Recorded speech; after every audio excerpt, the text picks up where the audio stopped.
amigos, en esta ocasión vamos a traer el tema sobre la iglesia que Jesús fundó, sobre la iglesia que Cristo fundó. Por lo general, cuando nos aborda un hermano protestante, pues siempre nos hace la siguiente pregunta. Hermano, ¿has conocido a Jesús como tu Señor y Salvador personal? Con esta conocida frase, algunas personas buscan iniciar un diálogo con el que pretenden convencer al católico que debe abandonar su fe. Para conseguir su objetivo, llegan a afirmar que la única forma de seguir las enseñanzas bíblicas es abandonando la Iglesia Católica. Bueno, por lo menos estamos de acuerdo en que es muy importante seguir las enseñanzas bíblicas. Por eso, debemos buscar qué nos dice la Biblia con respecto a la iglesia que Cristo fundó. Porque Jesús fundó una iglesia y el mejor modo de agradarle es perteneciendo a ella. Entonces podríamos hacernos varias preguntas al respecto. 1. ¿Jesús fundó una iglesia? Sí, Jesús fundó una iglesia. Lo dice claramente el Evangelio según San Mateo.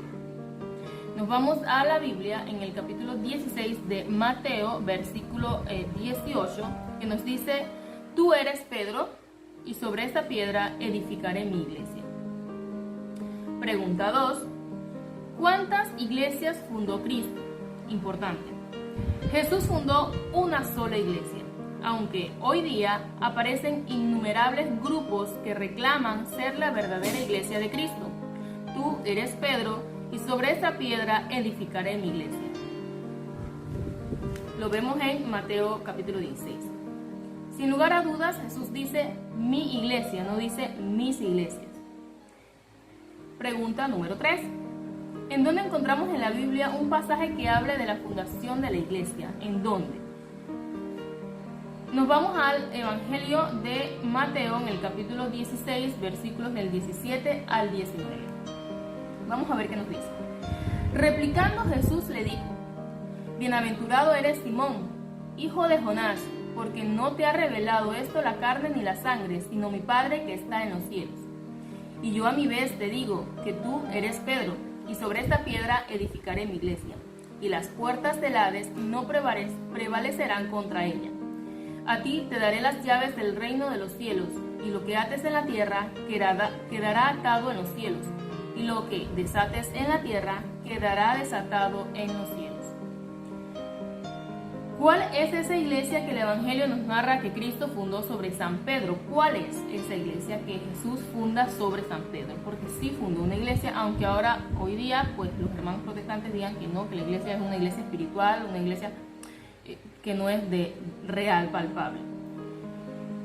Esa iglesia que Jesús fundó es la iglesia católica. ¿Por qué decimos que es la iglesia católica? Vamos a ver. Por 5 razones principales. A, porque está fundada sobre Pedro y su sucesor, el Papa. La única que conserva la piedra, es decir, a Pedro, sobre la que Cristo fundó su iglesia, es la Iglesia Católica. B, porque mantiene la sucesión apostólica. Lleva una línea ininterrumpida, tanto histórica como espiritual, desde el momento en que fue fundada por Cristo hasta hoy. Por ejemplo, tenemos la sucesión ininterrumpida del Papa, que va desde San Pedro hasta el Papa actual. C, porque los otros grupos religiosos autodenominados cristianos son fundados por hombres y surgen después de la Iglesia Católica, de grupos que se han separado de ella o de divisiones internas de esos grupos ya separados. Es decir, todos los grupos que tenemos actualmente han nacido de la Iglesia Católica, y los últimos han nacido a su vez de grupos que se han dividido internamente de estos grupos ya separados de la Iglesia Católica, ¿no? Una iglesia, pues, a un miembro no le gusta algo de la iglesia donde está y simplemente decide tomar una Biblia y lanzarse a predicar que la iglesia de él es la verdadera, y va conformando pues miembros para su iglesia y autodenominándose cristianos y llamándose que esa sí es la iglesia verdadera. A su vez, si algún miembro de ese que ya acabó de formar una nueva iglesia no le gusta algo de la doctrina o quiere añadir otras cosas que su pastor no le agrada, este a su vez funda otra, y así sucesivamente. Razón D, porque la historia lo atestigua. Los historiadores coinciden en que la Iglesia Católica es la iglesia cristiana más antigua y que tiene más de 2000 años de existencia. Más de 2000 años de existencia. Más de 2000 años. Es decir, desde Cristo hasta nuestros días, ya vamos por el 2020. Tenemos ya más de 2000 años de existencia. Razón E, porque la Iglesia Católica conserva la fe viva de los primeros cristianos. La forma en que vivían su fe las primeras comunidades cristianas es la misma forma como la vivían los católicos 2000 años después. Por ejemplo, el modo como se celebraba la misa, la fracción del pan que encontramos en las Escrituras. Es la misma en las primeras comunidades, es muy similar a la forma pues como celebramos hoy la Eucaristía, salvo por algunos pequeños cambios que se han hecho. Pregunta número 6. ¿Cuánto tiempo durará la iglesia que fundó Jesús? Vamos a ver si Jesús fundó una iglesia por aquel tiempo solamente de los apóstoles y luego ya no habría más iglesia y luego cualquiera que diría que es cristiano pues venga y funda una iglesia. Vamos a ver cuánto tiempo durará la iglesia que Jesús fundó. Algunas personas aseveran que la iglesia de Cristo, que la iglesia que Cristo fundó, desapareció porque se paganizó después del emperador Constantino.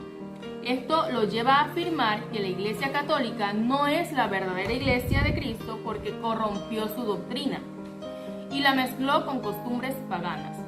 Este es un enunciado sin ningún fundamento bíblico y que además contradice lo que enseña la Biblia, pues Jesús afirmó que su Iglesia duraría hasta el fin del mundo. Además prometió que el poder del Hades, es decir, del infierno, no podría vencerla, es decir, todas las tempestades, todos los Judas que iban a salir después del primer Judas, todos los sacerdotes que iban a traicionar a Jesús, todos los fieles que de alguna u otra manera iban a pecar, iban a corromper, todos esos problemas que iban a surgir a lo largo de la historia, no iban a poder vencer a la iglesia de Cristo. Nos lo dice claramente el texto, vamos a repetir. Además prometió que el poder del Hades, es decir, del infierno, no podría vencerla. Vamos a ver en el capítulo 16 de Mateo, versículo 18, nos dice lo siguiente. Y yo a mi vez te digo que tú eres Pedro, y sobre esta piedra edificaré mi iglesia, y las puertas del Hades no prevalecerán contra ella. Las puertas del Hades no prevalecerán contra ella, no prevalecerán contra ella, no la podrán vencer. Todos los problemas, todas las traiciones de los sucesivos apóstoles no iban a poder destruir a la única iglesia que Jesús había fundado. Luego, en el capítulo 28 de Mateo, versículo 20, nos dice lo siguiente. Y he aquí que yo estoy con ustedes. Y he aquí que yo estoy con ustedes todos los días hasta el fin del mundo. Yo estoy con ustedes todos los días. No dice que estaría los primeros años del cristianismo y después ya no estaría, o que estaría por un tiempo y ya no. Dice todos los días hasta el fin del mundo. Es decir, a pesar de las tempestades, a pesar de las traiciones que se iban a dar a lo largo de los siglos, Jesús va a estar todos los días con su iglesia hasta el fin del mundo. Un punto importante es el que viene a continuación. Si aceptáramos que Satanás pudo paganizar la iglesia, o sea, si aceptamos que la iglesia se corrompió porque Satanás entró en ella y la desunió, la corrompió, la paganizó, estaríamos aceptando que Jesús no es Dios, ya que Él no pudo mantener la promesa que había hecho a sus discípulos que sostendría a la iglesia, ¿verdad? Además, si aceptáramos que la iglesia católica se corrompió, ¿cómo sabríamos que con los otros grupos cristianos que surgieron después de la iglesia no ocurrió lo mismo? Es decir, si Jesús fundó la iglesia católica, apostólica romana, la fundó luego con Constantino, que dice que la corrompió y la paganizó, se mezclaron con costumbres paganas, etc. Es decir, la iglesia desapareció, esa ya no funciona, ya no sirve, tenemos que crear otra. Si esto ocurrió realmente, entonces ¿cómo vamos a saber que con los otros grupos cristianos no sucedió lo mismo? ¿Cómo vamos a saber si en la iglesita de garaje de donde tú estás no ocurrió lo mismo? ¿Cómo sabemos que los adventistas no se corrompieron con el tiempo? ¿Cómo sabemos que los cuadrangulares no se corrompieron con el tiempo? O sea, cada denominación religiosa, cada grupo religioso, ¿cómo sabemos que no se corrompieron, que no se paganizaron con el tiempo? Si cada uno predica una doctrina distinta a la que recibieron.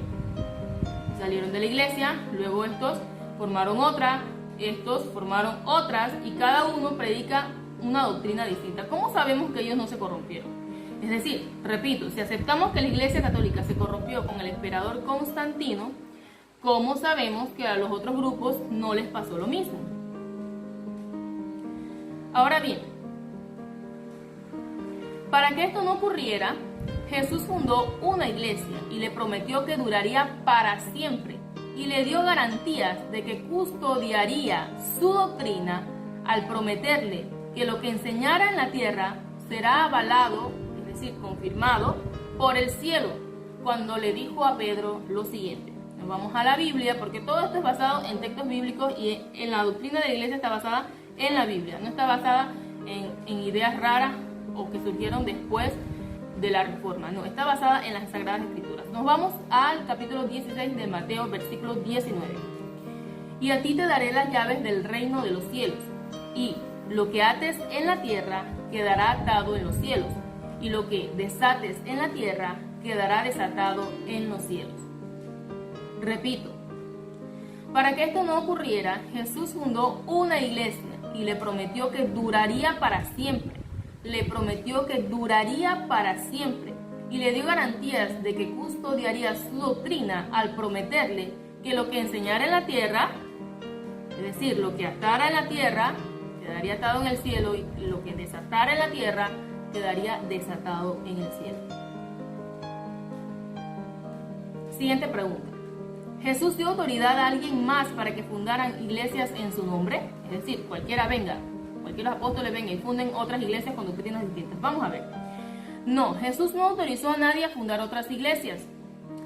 Según la Biblia, Jesús fundó una sola iglesia. Dijo mi iglesia, no dijo mis iglesias. Cuando se habla en las Sagradas Escrituras de la iglesia de Éfeso, de la iglesia de Corinto, no está diciendo que sean distintas iglesias. Era la misma iglesia, solamente que en distintos lugares, pero con la misma doctrina y la misma enseñanza recibida de los apóstoles. No estamos hablando de que eran iglesias distintas, porque eso yo lo he escuchado de algunos hermanos protestantes, de que allí está claramente que eran muchas iglesias. Pues no eran muchas iglesias, ni iglesias distintas, ni con doctrinas distintas. Era una y sola iglesia que se repartió a lo largo pues y ancho del territorio, evangelizando a todas esas comunidades. Según la Biblia, Jesús fundó una sola iglesia y no dio autoridad a nadie para fundar otras iglesias en su nombre. No existe ningún fundamento bíblico para tal cosa. Una persona puede fundar una iglesia o comunidad, pero lo haría a nombre propio. Lo que no puede hacer es decir que es la iglesia de Cristo, como lamentablemente hoy día hacen muchos que toman una Biblia, empiezan a predicar, se congregan con unas cuantas personas y comienzan a proclamar que esa congregación es la verdadera iglesia de Cristo. Es lo que he comentado anteriormente.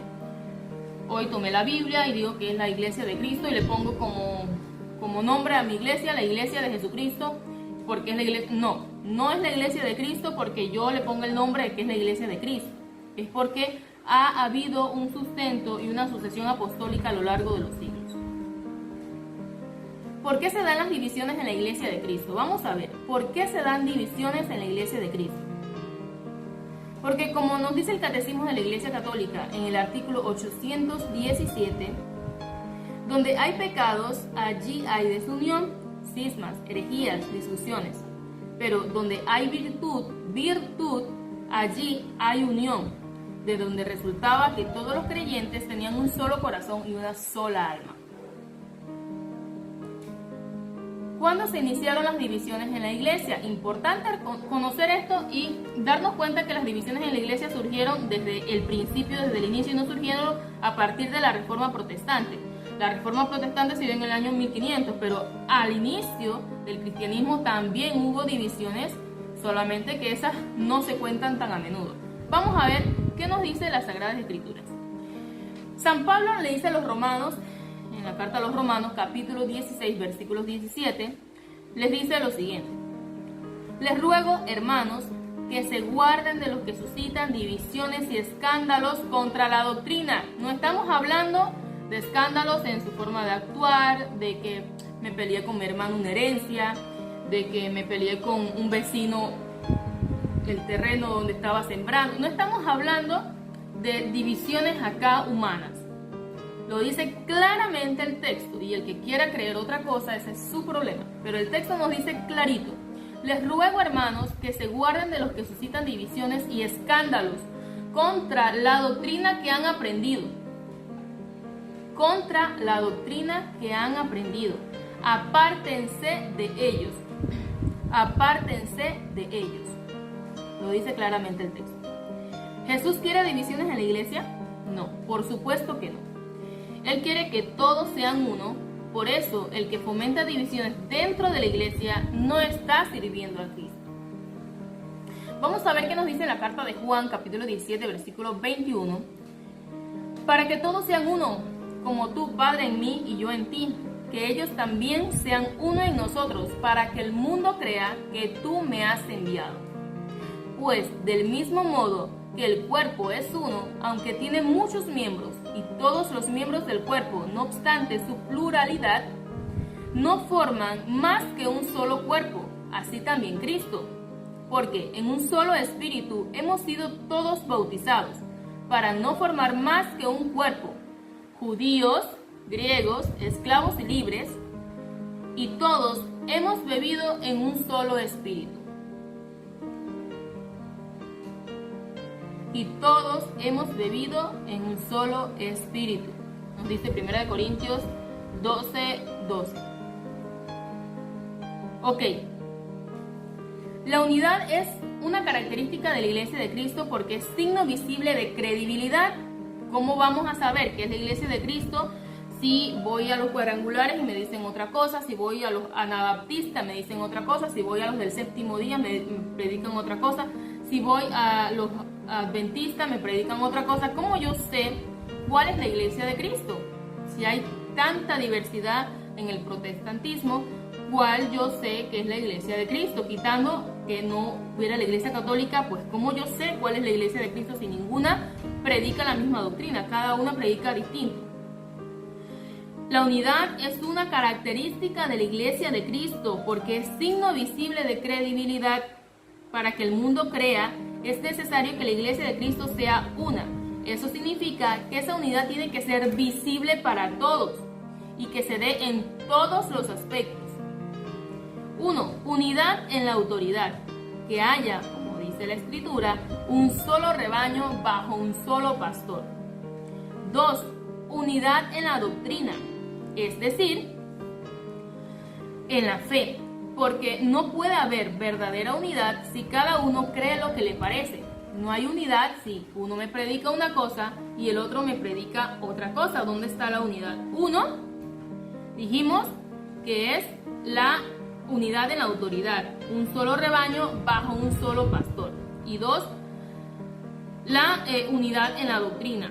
Que sea la misma doctrina en China, en Panamá, en Colombia, en Estados Unidos, en Taiwán, en España, en Portugal, en todas partes se predique una sola doctrina, una misma doctrina. Eso es signo visible de credibilidad porque Jesús nos llama a la unidad.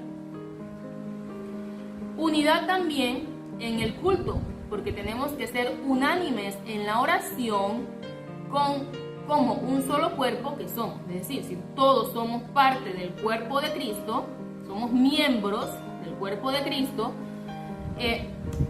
tenemos que ser también unánimes en la oración, así formando un solo cuerpo. 4. Unidad en los medios de salvación. Unidad en los medios de salvación. como única fuente de salvación que es Cristo a través de los sacramentos, que son los medios de salvación establecidos por Él para recibir su gracia. Y como una última preguntita, vamos a ver, ¿qué debemos hacer con las personas que nos proponen salirnos de la verdadera iglesia de Cristo y no respetan nuestro deseo de permanecer en ella? Es probable que haya personas que por más que le digamos que no vamos a dejar de ser católicos, no dejen de importunarnos con su insistencia. Entonces, con amor, debemos hacer lo que nos dice la palabra de Dios. Al sectario, después de una y otra amonestación, rehúyele. Ya sabes que ese está pervertido y peca, condenado por su propia sentencia. Lo vemos en Timoteo 3:10. Al sectario, es decir, ya había divisiones desde los primeros cristianos, desde la primera era del cristianismo ya había personas que dividían y congregaban un grupito aquí, un grupito allá, y lo dice clarito la Escritura. Al sectario, después de una y otra amonestación, es decir, tampoco es que no tienes que decirles las cosas. Si tú ves a un hermano que se está saliendo del camino en la fe que ha recibido, tú le puedes decir, como dice la Escritura, una y otra amonestación. Tú le corriges para tratar que regrese al camino. Pero si no, como dice la Escritura, rehúyele. Ya sabes que éste está pervertido y peca, condenado por su propia sentencia. Es decir, el que quiera apostatar de la fe que ha recibido se está condenando por su propia decisión. Como dice la Escritura, condenado por su propia sentencia. Para ser fieles a las enseñanzas de Cristo, debemos mantenernos firmes en la Iglesia Católica, que es la Iglesia del Dios vivo, columna y fundamento de la verdad. Esto lo encontramos en Primera de Timoteo 3:15, que es la Iglesia del Dios vivo. Hasta aquí, amigos, este tema tiene una segunda parte, sino que para no hacerlo tan extenso, lo he dejado hasta aquí. La segunda parte va a venir en otro videito. Dale like si te ha gustado, suscríbete si aún no lo has hecho y comparte para que esta catequesis pueda llegar a más personas.